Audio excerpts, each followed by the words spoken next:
तो इस प्रकार से कुछ भी हम करें, कोई भी हम कर्म करते हैं, बुरा कर्म अच्छा कर्म, वो जब उसकी समाप्ति होती है तो हम फिर उस जगह पर आते हैं। बुरा कर्म करेंगे तो यमराज जी के पास जाएंगे, जम की मार बुरी है, यमराज की जो मार है बड़ी बुरी होती है, उसे हम सह नहीं सकते और पिटना जरूर है, यमराज जी का डंडा जरूर पड़ता है हमारे ऊपर अगर हमारे बुरे कर्म हैं तो। और अच्छे कर्म किए तो स्वर्ग की छाया मिलेगी हमें, स्वर्ग मिलेगा हमें। लेकिन ये सब क्या है, ये सब छूट जाएंगे, छूटे ना और उपाय। ये सब हमारे एक ना एक दिन कितना भी हम उपाय कर ले छूट जाने वाले हैं। तो दृढ़ करी के हरि भक्ति सहाय, यदि हम दृढ़ता पूर्वक हरि की भक्ति करते हैं तो जो है हमारी सहायता होती है, हमारी सहायता हरि भक्त और हरि दोनों करते हैं। तो कहने का तात्पर्य ये था कि जो कुछ भी हम इस संसार में लपेटते बुनते हैं ना, जो कुछ भी, देखिए जो एक कपड़ा होता है, जो हम आजकल स्वेटर पहनते हैं सर्दियों में, हाँ स्वेटर पहनते हैं, वो जो पूरा का पूरा स्वेटर है वो एक ही ताने से बुना जाता है। एक बड़ा सा ऊन, मैं देख रही थी हमारे पड़ोस में एक स्वेटर बुन रही थी, तो मैं देख रही थी उन्होंने एक स्वेटर का वो ऊन का हिस्सा लिया, दो कोने थे उसमें, एक इस तरफ एक इस तरफ, बड़ा सा लंबा सा धागा था, उस दो कोने से उसने पूरा स्वेटर बुन दिया। तो मैं देख रही थी इस संसार में जो हम मैं और मेरे के दो ताने बाने लेकर रखते हैं ना, तो हम इस मैं और मेरे से पूरा संसार बुन लेते हैं, पूरा संसार बुन लेते हैं। एक व्यक्ति अकेला है, शादी ब्याह नहीं किया, अब जब शादी ब्याह कर लेता है तो उसकी पत्नी, मेरी पत्नी, मेरा पति, मेरा बच्चे, मेरे अड़ोसी, मेरी सास, मेरा ससुर, मेरे चाचा सास, मेरी चाची सास, मेरी ननद, कितना सब कुछ मेरा जुड़ जाता है ना।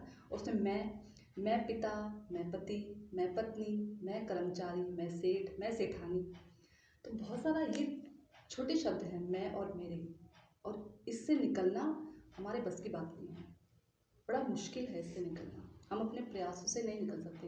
बड़ा सुंदर भजन है ना वो, एकाकी आमार ना ही पाए बल। हाँ, एक हमारे पास अपना बल नहीं है इससे निकलने के लिए, हम जितना मर्जी प्रयास कर लें। जैसे दलदल होता है ना, दलदल में हम जितना अपने आप को निकालने का प्रयास करते हैं, हम उतने धंसते चले जाते हैं। तो इसी प्रकार से ये संसार है, और इस संसार में जो माया देवी है, उन्होंने जो 3 गुण हमें दिए हैं, उपहार स्वरूप, रजोगुण, तमोगुण, सतोगुण, इससे हम बच नहीं सकते। और हम हर समय किसी न किसी गुण से ओतप्रोत रहते हैं, सब समय तब तक ओतप्रोत रहते हैं जब तक हमें अपने स्वरूप की उपलब्धि नहीं हो जाती, तब तक हम किसी न किसी गुण में रचे बसे रहते हैं, चाहे सतोगुण में ले लो, चाहे रजोगुण में और तमोगुण में। और जब तक इन 3 गुणों से बंधे हैं तब तक हम भक्ति नहीं कर सकते, क्योंकि भक्ति का जो स्वभाव है वो निर्गुण है, भक्ति निर्गुण है, क्योंकि भगवान निर्गुण है तो उनसे संबंधित भक्ति भी निर्गुण है, भक्ति भी निर्गुण है। तो इस प्रकार से हम अकेले रहकर इन तीनों ये मजबूत रस्सियाँ हैं, इनसे हम छूट नहीं सकते। तो इसके लिए क्या किया जाए, तो इसके लिए भगवान अपने प्यारे प्यारे शुद्ध भक्तों को भेजते हैं अपने धाम से। देखिए, हम जो इस संसार को छोड़ना नहीं चाहते, इस संसार को छोड़ते समय कहा जाता है कि जब कोई व्यक्ति मृत्यु को प्राप्त होता है तो उससे जो है 100 बिच्छुओं के काटने का जो डंक होता है ना, डंक लगता है 100 बिच्छू का, उतना उसको पीड़ा होती है, इतनी पीड़ा होती है कि मरते समय वो व्यक्ति अपने कभी कभी स्मृति से भी च्युत हो जाता है, भूल जाता है। जो व्यक्ति उम्र पूरी करके भी मरते हैं, अचानक से कोई सडनली मर जाए तो कोई अलग बात है, लेकिन जो व्यक्ति उम्र पूरी करके मरते हैं बुढ़ापे में, तो देखेंगे आप ना, उनकी स्मृति लुप्त हो जाती है बुढ़ापे तक होते होते। तो हम सोच सकते हैं अगर अचानक से मर गए। अभी इतना कल क्या हुआ कि मैं ऐसे चल रही थी, चलते चलते मेरा पैर जो है मुड़ा और मैं थोड़ी फिसल गई। फिसलते समय मेरे मुंह से ये नहीं निकला, पूरे दिन भर जो हम हरे कृष्ण करते रहते हैं, मुंह से हरे कृष्ण नहीं निकला, मुंह से निकला आह, पता नहीं। तो मैं सोच में डूब गई, बताओ पूरे दिन भर हरि नाम करते रहते हैं और अभी तक जिह्वा को ये आदत ही नहीं पड़ी कि गिरे, ठोकर लगी तो हरे कृष्ण निकले। तो जब मरने का समय आएगा, जिस समय तो हमारी सारी इंद्रियां लुप्त हो जाएंगी, हमें रिश्तेदार नाते भी समझ नहीं आएंगे, कोई बोलेगा कान में आके भी बोलेगा हरि नाम करो, हरि नाम करो, वो भी हमको सुनाई नहीं देगा, क्योंकि कान की जो विषय इंद्रिय है वो भी सुन्न पड़ जाएगी। ऐसा कुछ होगा तो फिर तो हमारी हालत तो बहुत बुरी है। फिर तो हमें तो ये आ ओ मम्मी पापा यही सब निकल रहा है हमारे मुंह से, फिर तो हमारा क्या होगा। और वही उसमें अगर अचानक से एक्सीडेंट हो जाए तो फिर कहने क्या, फिर तो कुछ ना निकले हमारे मुंह से। तो मैं बड़ा दुख हुआ मुझको अंदर से ये सोच करके, मेरे मुंह से अब तक हरिनाम नहीं निकला। बताओ मेरी स्थिति यानी कि कुछ नहीं। तो कहने का तात्पर्य है कि जो कुछ भी हम हरि भजन कर रहे हैं, यदि ये हमारी आदत में अभी तक नहीं आया, हमें अंत समय में भगवान की स्मृति नहीं हुई, तो फिर सब कुछ निष्फल है, ऐसा कहा जा सकता है। परंतु भगवान अपने जीवा से हमें बड़ा सुंदर आश्वासन देते हैं। फिर मुझे भगवान का वो आश्वासन याद आया, मैं आपको सुनाती हूँ। और यही आज हमारी चर्चा है माधुर्य कादम्बनी में, जो शिला विश्वनाथ चक्रवर्ती पाद ने बड़े ही सुंदर ढंग से मेरे जैसे बद्ध जीवों के लिए बताया। एक सांत्वना दी भगवान ने। भगवान ने बोला, बड़े बेटा रमा चिंता ना करो, आपको हम एक उपाय बताते हैं, एक सांत्वना दे रहे हैं। क्या सांत्वना है?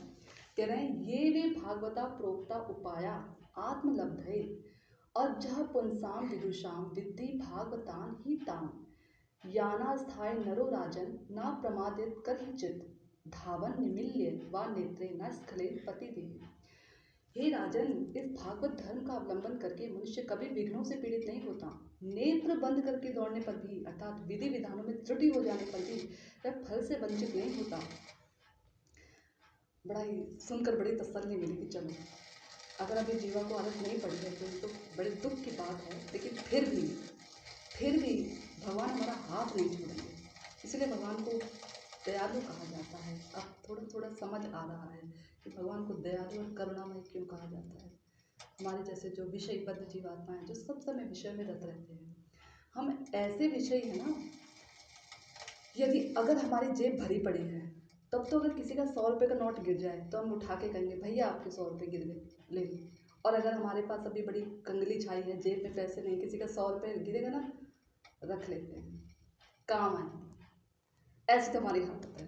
तो ऐसे हमारे विषय हैं। जब जिस समय विषय सुख बड़े वेग से हमारे पास आता है ना, उस समय इस वेगों को हम सह नहीं पाते, इसलिए इन्हें वेग कहा जाता है।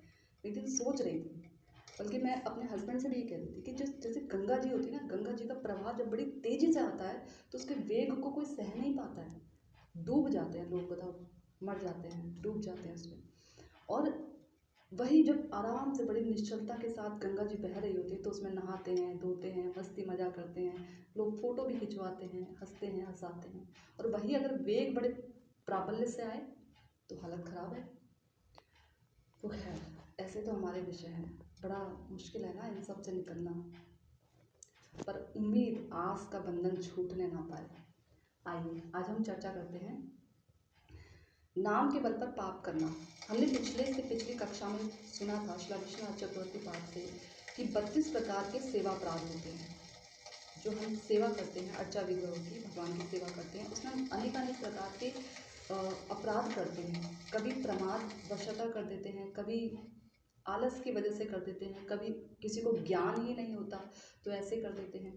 जैसे छोटे छोटे अपराध हैं, जैसे हम भगवान के लिए भोग तैयार कर रहे हैं, भोग तैयार करते समय हमने पहले से प्रसादी वाले स्थान पर भगवान का भोजन रख दिया, भगवान को जो भोग लगाएंगे वो रख दिया, तो झूठा हो गया, तो वो अपराध के अंदर आ जाता है। हाँ, और भी कई प्रकार के ऐसे छोटे मोटे अपराध हम करते रहते हैं, हमसे अपराध होते रहते हैं। तो इस प्रकार के जो अपराध हैं, इनसे हम प्रायः, जो स्वेच्छा से नहीं, जो अनजाने में हो जाए, प्रमाद वशतः हो जाए, बीमार हैं उस कारण आलस आ गया, इस वजह से हो जाए, तो इन अपराधों की क्षमा याचना है। इन्हें भगवान क्षमा कर देते हैं, नज़रअंदाज कर देते हैं। जैसे कोई हमारा प्रिय व्यक्ति है, बड़ा हम उससे प्रेम करते हैं और हम जानते हैं कि जो कुछ करता है हमारे हित के लिए करता है, हमसे प्रेम करता है इसलिए करता है, तो हम क्या करेंगे, उस अपने जिससे हम प्रेम करते हैं उस व्यक्ति के छोटे मोटे अपराधों को नज़रअंदाज कर देते हैं, ज़्यादा ध्यान नहीं देते उस पर।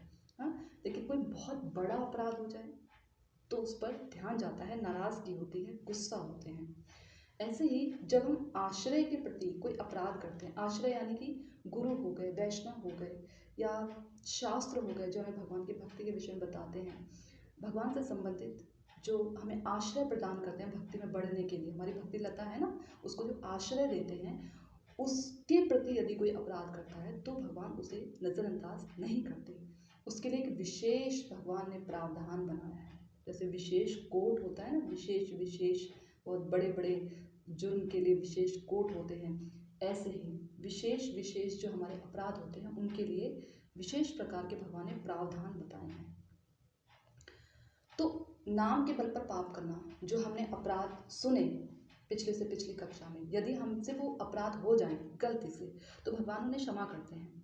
लेकिन यदि हम ये सोचें कि चलो, जैसे मान लीजिए हम सोए हैं, गर्मी का समय है, मच्छर बड़े हैं, हमें पता है मच्छरों को मारना अपराध होता है। क्यों? क्योंकि जीव आत्माएं हैं, शरीर मच्छर का मिला है तो क्या हुआ, मनुष्य के जीवन में, मनुष्य के जन्म में आएंगे तो मनुष्य की उपाधि प्राप्त करेंगे, है तो जीवात्मा ही। अब नींद आ रही है हमें बड़ी जोर से, मच्छर भिनभिना रहे हैं हमारे कान पे और हम लगे हैं मच्छर मारने में, तो क्या होगा कि ये जो मच्छर मारना है कर तो हम जीव अपराध हैं, जीव हिंसा कर रहे हैं, जीव हिंसा एक अपराध होता है। तो यदि ये हम अपने आलस के कारण, प्रमाद के वश करें तो 1% के लिए भगवान इसको क्षमा कर देते हैं। लेकिन यही अगर हमारी आदत में आ जाए तो जहाँ देखा मच्छर दीवार पे चिपका दिया, नीचे देखा जमीन पर चिपका दिया, जहाँ भी दिखा उसको हम मारने लग गए, ये हमारी आदत के अंदर आ गया, तो ये हो गया नाम के बल पर पाप करना। अब हम सोच रहे हैं कि मारने से क्या होगा, कोई बात, मच्छर ही तो है, मार दो, मच्छर ही तो। जैसे हमारे किराए पर कभी एक रहती थी ना स्त्री, तो वो मच्छरों को कहीं भी देखती थी ना तो मार देती थी। मैं पूछती, मच्छरों को क्यों मारते हो? तो बोली मुझे अच्छे नहीं लगते, जहाँ भी देखा वहीं चेप दिया, दीवार पे दिखे बेचारे वहीं टेप दिया उनको। अब जीवात्मा है भाई, तो मैं सोचती थी कि ये अपराध वो, ये चीज़ वो कर रही है, ये उससे पाप बन रहा है, लेकिन यही अगर मैं उसका संग करती रहूँगी तो मेरे अंदर भी यही वृत्ति आ जाएगी, और इतनी सूक्ष्मता से आती है ऐसी वृत्ति कि हमें पता भी नहीं लगता। जैसा हम संग करते हैं ना, हमें पता भी नहीं लगता, हम सोचते हैं हम कभी ऐसे नहीं बन सकते, लेकिन नहीं, कुछ समय बाद हम देखेंगे ना, 1 साल बाद, 6 महीने बाद, तो हमारी वृत्ति बिल्कुल ठीक वैसे ही हो जाती है उस व्यक्ति की जैसे। इसलिए संग बड़ा ज़रूरी होता है। इसलिए कहते हैं, जो रामानुजाचार्य संप्रदाय के लोग होते हैं ना, वो कहते हैं भाई अकेले रहना बेहतर है, आग में जल जाना बेहतर है, पिंजरे में बंद हो जाना बेहतर है, लेकिन किसी भगवत संबंधी भगवत संबंधी किसी चीज़ से विमुख रहकर किसी ऐसे व्यक्ति का संग करना हमारे लिए सबसे ज़्यादा खतरनाक है। क्यों? क्योंकि आग में हम जल जाएं, कोई जानवर हमें खा जाए तो क्या होगा, हमारा शरीर समाप्त होगा, हमारी भक्ति करने की वृत्ति समाप्त नहीं होगी। क्योंकि भगवान हमें आश्वासन दे रहे हैं कि अगर आंख बंद करके भी आप मेरे इस भागवत धर्म के पथ पर चलोगे तो कभी आप गिरने नहीं पाओगे, मैं आपको संभाल लूँगा। हाँ, लेकिन यदि हम किसी ऐसे व्यक्ति का संग कर रहे हैं जो भगवान के भक्तों की निंदा करता है या कुछ ऐसे कार्य करता है जो भक्ति विरुद्ध है पूरी तरह से, तो जब हम उनका संग करते हैं तो हमारी भक्ति की वृत्ति समाप्त हो जाती है। ये बड़ा बहुत अच्छा मुझे एक्सपीरियंस रहा है अपने जीवन में कि हमारी भक्ति की जो वृत्ति है ना वो ही समाप्त हो जाती है, भजन करने की इच्छा समाप्त हो जाती है कि अब हम सोचते हैं बाद में कर लेंगे भजन, पहले ये चीज़ पूरी हो जाए हमारी, बाद में कर लेंगे भजन, अभी बहुत समय पड़ा है, ऐसी हमारी वृत्ति हो जाती है। और कभी कभी तो हम उस चीज़ को इम्पोर्टेंस ही नहीं देते, भगवत संबंधी अपनी जो नवदा भक्ति है उसको कभी हम इम्पोर्टेंस नहीं देते, ऐसी हमारी वृत्ति हो जाती है। तो बहुत ज़्यादा हमें संग पर ध्यान देना चाहिए। इसीलिए कहते हैं एकाकी हमारे ना ही पाए बल, एक हम पर हमारे पास बल नहीं है कि हम अकेले भजन कर सकें, इसलिए भक्तों का संग चाहिए हमें भजन करने के लिए। क्योंकि भक्तों के संग में क्या होता है ना, हम उनके जैसे अभी हम कथा सुन रहे हैं, सुना रहे हैं, तो ऐसे मैं आप लोग के एक्सप्रेशन देख रही हूँ, एक ही प्रभु जी के मुझे एक्सप्रेशन दिख रहे हैं और तो मुझे कोई दिख ही नहीं रहा, सब ऑडियो वीडियो सब ऑफ करके बैठे हुए हैं। खैर ऐसे देखते हैं ना तो उससे क्या होता है कि एक हमें हौसला मिलता है भजन करने का, उनका भजन का बल हमारे पास आता है, हमारा जो जो कुछ भी है वो उनके पास जाता है। तो इस तरीके से हमारा भजन बढ़ता है जब हम उनके स्वभाव को देखते हैं, उनके आचरण को देखते हैं, उनकी बातों को सुनते हैं, तो ये हमें बल मिलता है भक्तों से। वरना तो जैसे अब आदत सी होगी ना फ़ोन पे रिकॉर्डिंग सुन लेने की, फ़ोन पर कथा सुन लेने की, ये पहले के समय में ऐसे नहीं होता था, पहले तो फ़ोन ही नहीं होते थे खैर, तो साक्षात रूप में हम भक्तों का संग किया जाता था पहले। तो वो नैमिषारण्य में बोले पेड़ के नीचे, एक बरगद के पेड़ के नीचे कथा सुना रहे हैं बड़े ऋषि मुनियों को। उससे क्या होता है, उनका जो हृदय में जो भगवान का जो आकर्षण है ना, वो हमें खींच लेता है। और भी क्या होता है कि भगवान जब अपने प्रिय भक्त को देखते हैं, क्योंकि भगवान तो अपने प्रिय भक्त को जैसे हम अपने जिससे हम प्रेम करते हैं उसको देखने के लिए हमेशा आतुर रहते हैं ना, ऐसे भगवान भी अपने प्रिय भक्त को देखने के लिए बड़े आतुर रहते हैं। तो भगवान अपने भक्त को निहारते हैं, तो क्या होगा, जब भगवान अपने भक्त को निहार रहे हैं तो थोड़ी बहुत छींटा काशी वाली नज़र टेढ़ी मेढ़ी सही हम पर भी पड़ जाएगी, ऐसी आस है ना। तो इसलिए भी भक्तों का संग किया जाता है। आज मैं जब कथा सुन रही थी तो उसमें प्रभु जी बता रहे थे कि जो चैतन्य महाप्रभु हैं वो जगन्नाथपुरी में जब दर्शन करते हैं तो जो स्तंभ है ना, गरुड़ स्तंभ, उसके पीछे खड़े होकर भगवान का दर्शन करते हैं, ऐसे पीछे लग के भगवान का, जगन्नाथ जी का दर्शन करते हैं। तो इसके दो कारण बताए हैं हमारे महाजनों ने। उन्होंने तो एक ही कारण बताया, दूसरा कारण जो मैंने अन्य वैष्णव से सुना था वो भी मैं आपको बताऊंगी।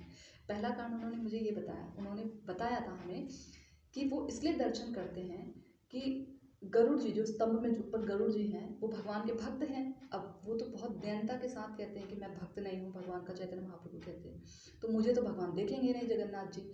तो गरुड़ को देखेंगे, तो जब गरुड़ को देखेंगे अपने भक्त को, तो उन्हें देखते देखते मुझे भी देख लेंगे इस खंबे के पीछे से, इसलिए मैं इस खंबे के पीछे खड़े होकर भगवान का दर्शन करता हूँ। उन्होंने ये कारण बताया था। हमारे महाजनों ने, हमारे आचार्य जनों ने दूसरा कारण ये बताया था कि चैतन्य महाप्रभु कौन है, राधा रानी के भाव में सुवासित रहते हैं हमेशा। तो राधा रानी कभी भी बलराम जी के सामने नहीं आती, कभी नहीं आती बलराम जी के सामने। जेठ एक तरीके से जेठ लगे ना, तो बलराम जी के सामने नहीं आती, तो उनसे छुप कर केवल वहाँ से उस खंबे से जगन्नाथ जी दिखे, इसलिए वो नहीं देखती थी। ये हमारे ब्रज के जो रसिक भक्त हैं उनकी युक्ति है, बड़ी प्यारी है। वो तो प्रभु जी ने अलग सुनने को मिला, एक वो भी बहुत अच्छा सुनने को मिला था आज मुझे। लेकिन मुझे दूसरी बात ये याद आई कि मैंने कभी कभी सुनी थी, इन्हीं के मुखारबिंद से सुनी थी, मुझे वो भक्त का नाम याद नहीं है, तो लेकिन है हमारे आचार्य गणों की युक्ति, इतना मुझे पता है। क्योंकि मेरे भगवान की दया कह लीजिए, भक्तों की कृपा कह लीजिए, कि जो कुछ भी मैं बोलने का, आप लोगों को सुनाने का प्रयास करती हूँ, केवल उतना ही सुनाने का प्रयास करती हूँ जितना मैंने अपने आचार्य गणों के ग्रंथों में से और भक्तों के मुखारबिंद से समझा है, सुना है। जैसे अपनी तो बुद्धि नहीं है, लेकिन जितना भी जो कुछ भी समझा है, सुना है, जो कुछ भी जितना भी, उतना ही मैं बताती हूँ। इधर उधर का मैं बताने का प्रयास करती भी नहीं हूँ, क्योंकि ये गलत भी है। उतना ही बताती हूँ जितना मैंने कभी सुना है। तो नाम के बल पर पाप करना, यानी कि हम ये सोचे कि हम ये पाप कर लेते हैं या हम ये कार्य कर लेते हैं और फिर हमसे कोई अपराध हो गया, किसी का हृदय हमने दुखा लिया और फिर हम नाम करने बैठ गए, चलो नाम कर लिया, फिर हमने दोबारा यही कार्य किया, तो ये होता है नाम के बल पर पाप करना। बार बार उसी कार्य को करते रहना, हाथी के स्नान के जैसा। या हाथी स्नान करके आता है, खूब छप्पर छप्पर नहा के आता है पानी में, और फिर बाहर आके कीचड़ में फिर लोटपोट हो जाता है, फिर जाएगा, फिर पानी में छप्पर छप्पर नहाएगा, फिर लोटपोट हो जाएगा, तो उससे क्या होगा, उसके स्नान को स्नान नहीं कहा जाएगा। ठीक इसी प्रकार से जो हम जप कर रहे हैं भगवान का, या नवदा भक्ति के किसी भी अंग का पालन कर रहे हैं, श्रवण कर रहे हैं, कीर्तन कर रहे हैं, अर्चा विग्रह की सेवा कर रहे हैं, जो कुछ भी हम कर रहे हैं, लेकिन यदि साथ ही साथ हम पाप बुद्धि के साथ कर रहे हैं कि हमारी ये जो ये हम पाप कर लें, फिर हम श्रवण कर लेंगे, इतना माला कर लेंगे, या इतनी कथा सुन लेंगे, या ऐसे निर्जला व्रत रख लेंगे, तो ये सब इनसे दूर होने वाला नहीं है, बल्कि वज्र के समान। इंद्र जी का वज्र देखा है ना, दधीचि जी की हड्डियों से बना था, जिसने वित्रासुर को मार दिया। ऐसे वज्र के समान ये हमारे पाप अत्यंत कठोर हो जाते हैं।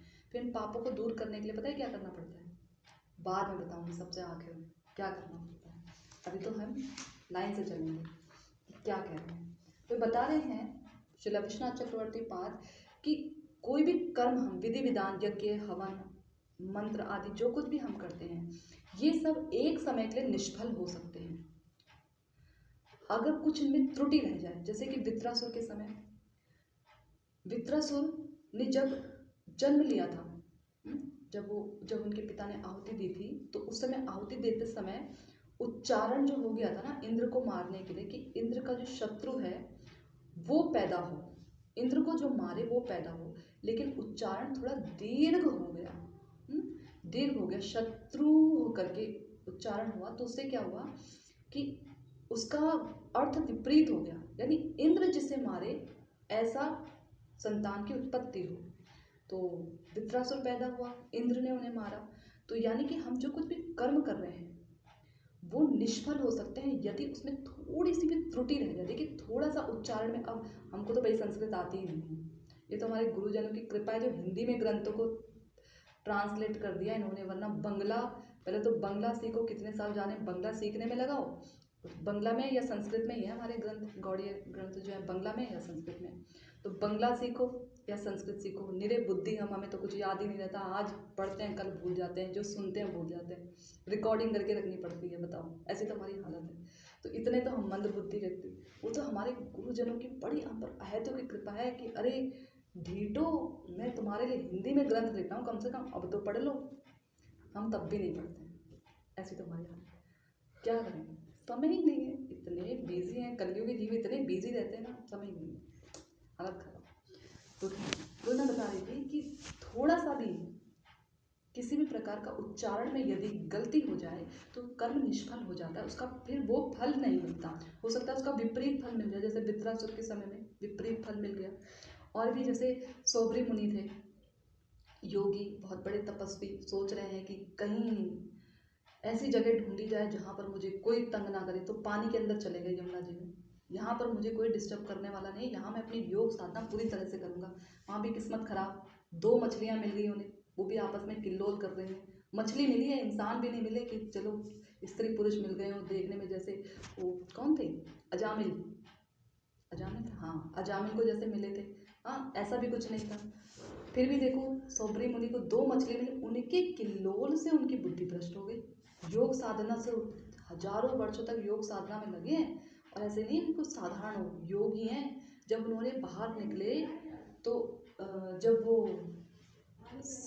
कर रहे थे, क्या कर रहे थे, जब मानधाता के पास गए, राजा मानधाता से, कहा मुझे आपकी पुत्री से विवाह करना है, तो बोले 50 जो है 50 पुत्रियाँ हैं मेरी, जो भी आपको पसंद कर लो। बूढ़े हो गए थे योग करते करते, इतना समय हो गया था उन्हें, अब तो 50 पुत्रियों को उन्होंने समझ गए भाई योग सिद्धि है, मन की बात समझ गए। तो उन्होंने क्या किया कि अपना 50 रूप बना लिया, और इतना सुंदर रूप बना लिया, किससे बनाया, योग बल से, यानी कि साधारण व्यक्ति तो नहीं थे, योगी थे बहुत बड़े, इतने समय से योग कर रहे थे। तो फिर भी देखिए योग में थोड़ी सी त्रुटि होने पर क्या हुआ, वो अपने योग क्रिया से च्युत हो गए, और कितने वर्षों के बाद जाकर उन्हें याद आया कि अरे मैं क्या कर रहा था और अब मेरी स्थिति क्या हो गई। वो गीता का संसार सुना है ना आपने, गीता के संसार की कथा सुनी, आप लोगों ने सुनाओ, आप लोगों ने सुनी नहीं है तो मैं सुनाती हूँ। गीता का संसार बड़ा अच्छा, मुझे भी बड़ा अच्छा लगता है हमारे जैसे लोगों के लिए। एक सुना देती हूँ, फिर भी आ रही है दिमाग में, सुना देती हूँ। एक बार एक शिष्य ना गुरु जी के पास होता है, तो गुरु जी से कहता है, गुरु जी यहाँ रहते रहते ना मैं ना गीता नहीं पढ़ पाता, तो मैं सोच रहा हूँ कि क्यों ना मैं मंदिर से बाहर जाकर कहीं कुटिया बना लूँ, अकेले में भजन करूँ, वहीं मैं गीता पढ़ूँ, फिर मैं सारे श्लोकों को याद कर लूँगा, सब मर्म को जान जाऊँगा गीता के। तो गुरु जी कहते हैं ठीक है, जैसी तुम्हारी इच्छा। तो वो क्या करते हैं, मठ मंदिर छोड़कर बाहर चले जाते हैं, एक कुटिया बनाते हैं अलग से। अब गीता पढ़ते हैं तो क्या होता है ना, उनकी गीता को ना चूहे कुतरने लग जाते हैं, रखी रहती है तो चूहे होते हैं जंगलों में, इधर कुतरने शुरू कर देते हैं पेजों को, बड़े परेशान। आसपास के गांव के लोग बोलते हैं, अरे पंडित जी चूहा कुतर जाता है, आप एक काम कीजिए, बिल्ली पाल लीजिए, बिल्ली चूहे को खा जाएगी, चूहे आएंगे नहीं, और आपकी गीता जो बची रहेगी और आप आराम से गीता पढ़ना। बोले बात तो पते की है। अब बिल्ली पाल लेते हैं, अब बिल्ली पालेंगे तो बिल्ली तो भाई, बिल्ली को ये थोड़ी ना कुछ भी दे दिया, वो तो दूध पिएगी, रोटी खाएगी।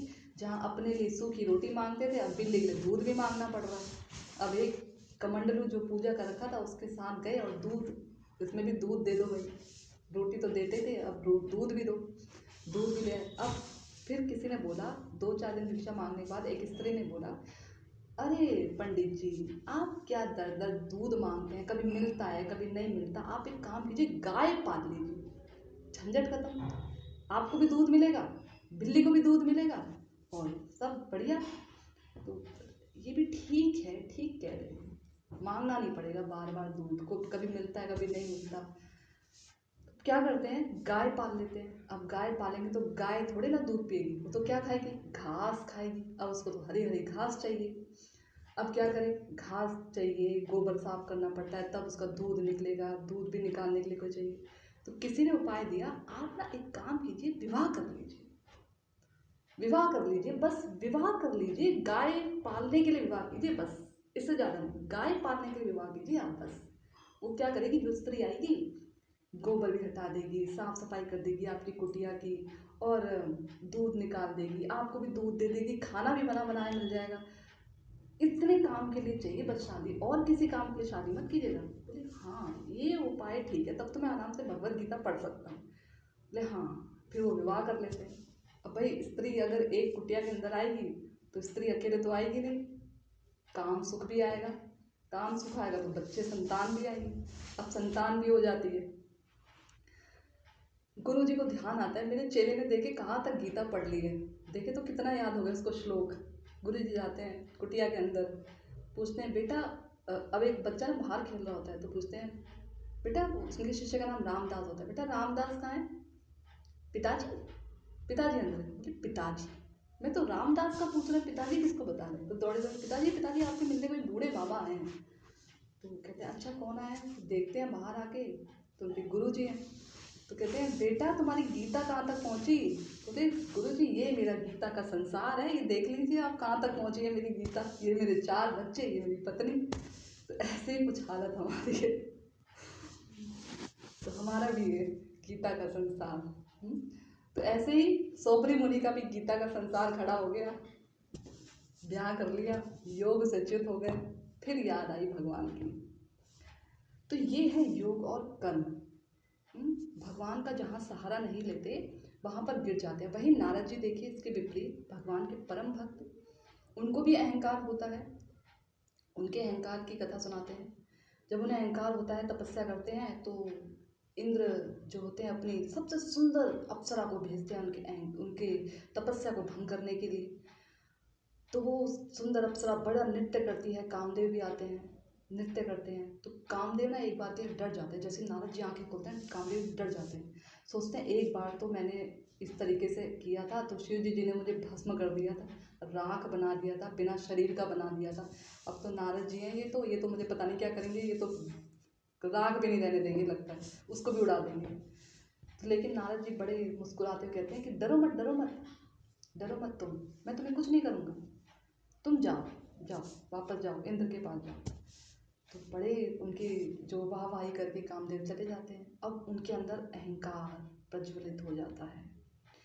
अहंकार पुरुष स्वरूप होते हैं, मद, अहंकार, प्रतिष्ठा, ये सब पुरुष स्वरूप होते हैं। धन, जहाँ पर पुरुष रहते हैं वहाँ पर लज्जावती जो भक्ति देवी हैं वो स्थान नहीं पाती, क्योंकि लज्जावती भक्ति कौन है, स्त्री है, स्त्री रूप में है, वो स्थान नहीं पाती, तुरंत वहाँ से चली जाती हैं।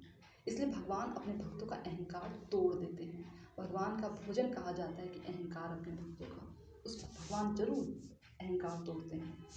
फिर वो चाहे अहंकार किसी को भी हो, अर्जुन जी को हो या भीम जी को हो, किसी को भी उसको भगवान तोड़ देते हैं। तो अब नारद जी जाते हैं सबसे पहले ब्रह्मा जी के पास। ब्रह्मा जी से कहते हैं पिताजी, पिताजी आपको मालूम है आज क्या हुआ। बोले क्या हुआ। आज ऐसी ऐसी घटना घटी, इंद्र ने जो है अप्सरा को भेजा और मेरे को बिल्कुल भी क्रोध नहीं आया, उसने मेरी तपस्या भंग की, मैंने क्रोध पर विजय प्राप्त कर ली। शिवजी जी ने भी नहीं कर पाए थे क्रोध पे विजय प्राप्त, पर मैंने कर दी। देखो ब्रह्मा जी समझ गए इन्हें तो हो गया अहंकार। तो बोले बेटा ऐसा तुमने मुझसे तो कह दिया, लेकिन शिवजी जी को जाकर ऐसा मत कहना। बोले पिताजी बूढ़े हो गए हैं ना, बूढ़े, इसलिए इन्हें समझ नहीं है कि अपना बच्चा आगे बढ़ रहा है तो उसको और कैसे आगे बढ़ाया जाए। तो अब जाते हैं शिवजी जी के पास, शिवजी जी से बड़े छाती चौड़ी करके खड़े हो जाते हैं उनके सामने, उनसे बोलते हैं, शिवजी जी समझ जाते हैं, कहते हैं आज तो आपने बड़ा सुंदर काम किया, आज मैं सब जगह से सुन रहा हूँ कि आपने कैसे कामदेव ने आपकी तपस्या को भंग किया, लेकिन आपको बिल्कुल क्रोध नहीं आया। तो कहते हैं और फूल जाते हैं नारद जी। हाँ बिल्कुल सत्य बात है। अब क्या भगवान की भक्ति का प्रताप है, जैसे हम हमारी कपटता दैन्यता होती है ना, अरे प्रभु जी अरे माता जी आप क्या, हम तो कुछ भजन ही नहीं करते, आप ही करते हैं, ऐसे हम लोग भी बोलते हैं। ये अपग्रेडिंग के लिए कह रहा है।